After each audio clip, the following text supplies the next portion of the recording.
excited.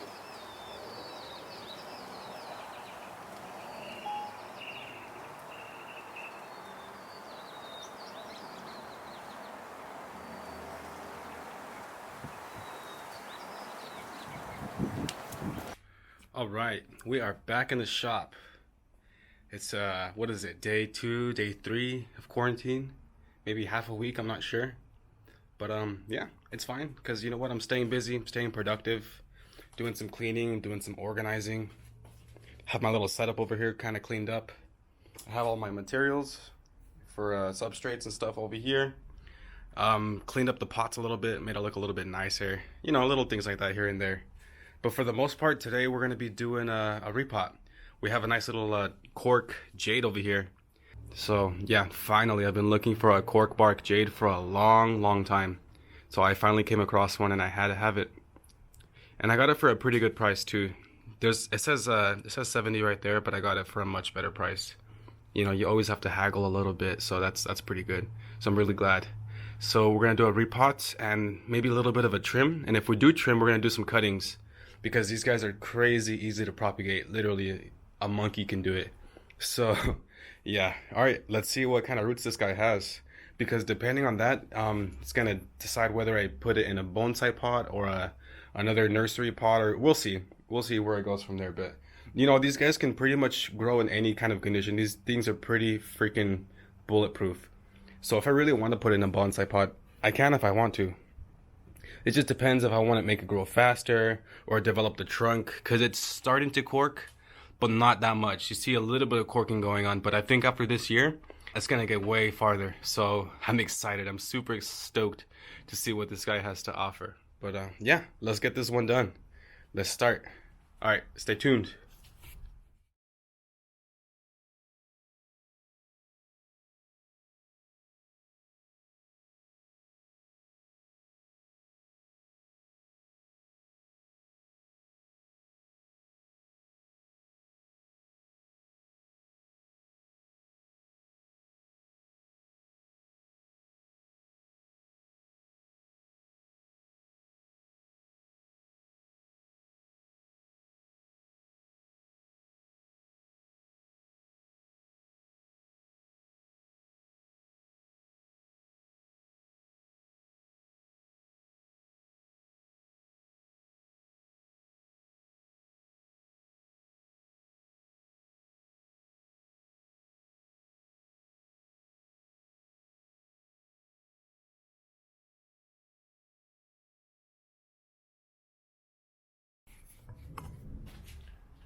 All right, that is it for the root pruning or the root work. It's kind of funny, but I kind of forgot to do all the other stuff before the repot, like you know the styling, the pruning, the the propagating, the cuttings. I kind of forgot all that stuff, so I could probably do it after the replant. I could probably do it after repotting it, but I'm just gonna make sure the tree's not gonna be wiggling around too much. But I mean, it's just gonna be some cuttings for the most part, so it should be fine. The roots are pretty good. I try to save as much as I can. I'm not gonna do too much root pruning, not too hard, because I'm gonna put it in one of these smart pots over here, these little baskets. So I'm gonna put it into there because I still want the tree to grow vigorously. I want that cork bark to show up this year, hopefully. So I want the tree to bounce back pretty hard. So yeah, I'm not gonna put in a bonsai pot just yet because I could be a little patient. I could wait another year. So yeah, that's what I'm gonna do. All right, let's get it potted up.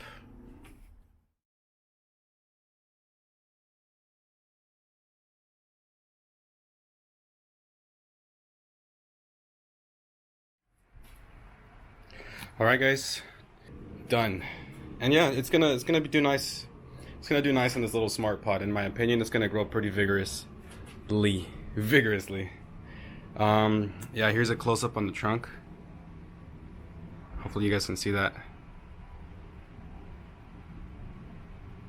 Yeah, I can't wait for this year. I can't wait for this tree to cork up a lot more this year. It's only starting and it's gonna get a lot better. So I'm excited to see what this guy has to show off this year.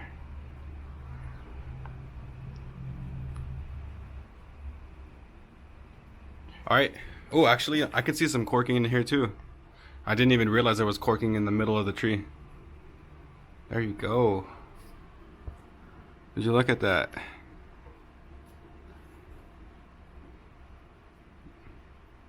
Nice.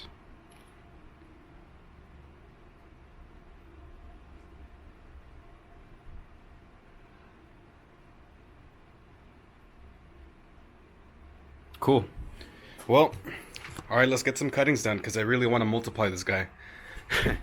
Yeah, it's already looking pretty nice. I'm not gonna lie. I kind of planted it towards one side. I mean, the root base is in the middle, but I mean, it's going to one side, of course. But I'm thinking of making this guy more of a slant style than an informal upright. But we'll see. I mean, if I change my mind, I can make this the apex or something like that, or make it even taller. But we'll see. For now, we're gonna take some cuttings and yeah, and just admire this guy. All right, let's do some cuttings. Oh yeah, by the way, for these cuttings, what I'm going to do, I'm not going to use sphagnum moss this time. I'm just going to use this seed starting mix. It's just pretty much peat moss. It's a pretty light peat moss with some rooting hormone or something like that. So I'm not going to dip it in powder or use my secret mix or nothing like that. I'm just going to get some of that, hydrate it, get it moist, and just stick it in there. That's all I'm going to do. Because like I said, these guys are super, super easy to propagate. Just a snip and a dip. That's really all it takes. You don't have to be super sanitary or anything like that. I mean, it'll help, but it's not critical for this type of species. I mean, it's a succulent. So if you think about it, succulents can root in pretty much any kind of condition. Yeah. Anyways, beside the fact, let's get these suckers done.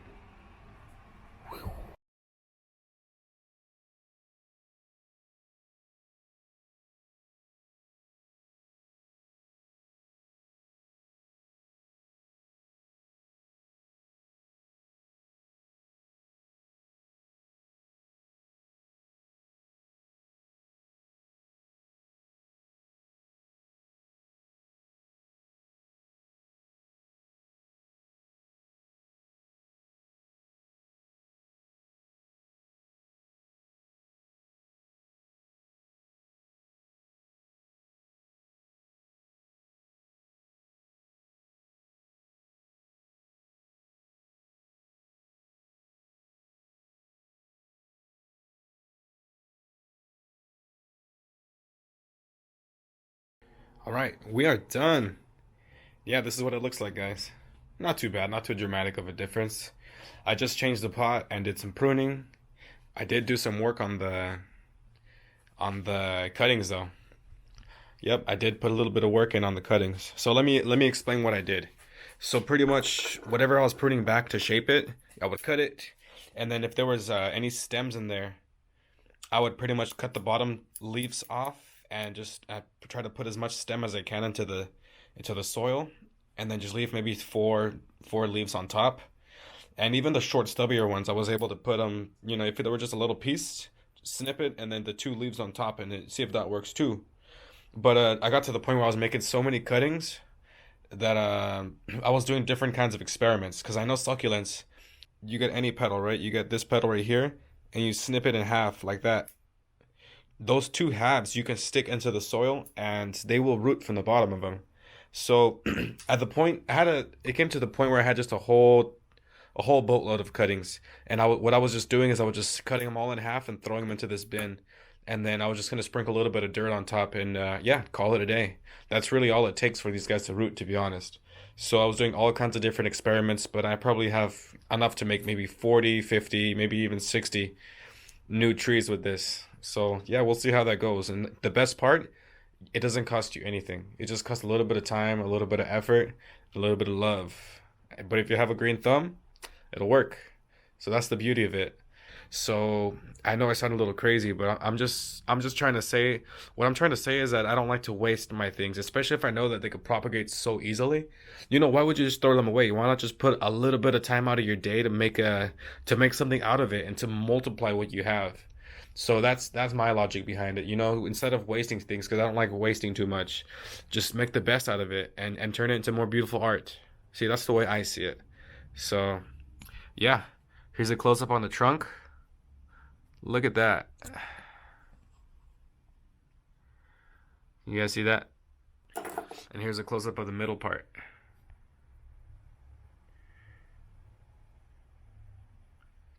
So that's it for today, guys. So yeah, if you guys liked it, like it. If you guys want to see more, subscribe. You guys will definitely get some good updates. All right, guys. See you guys in the next video. Peace.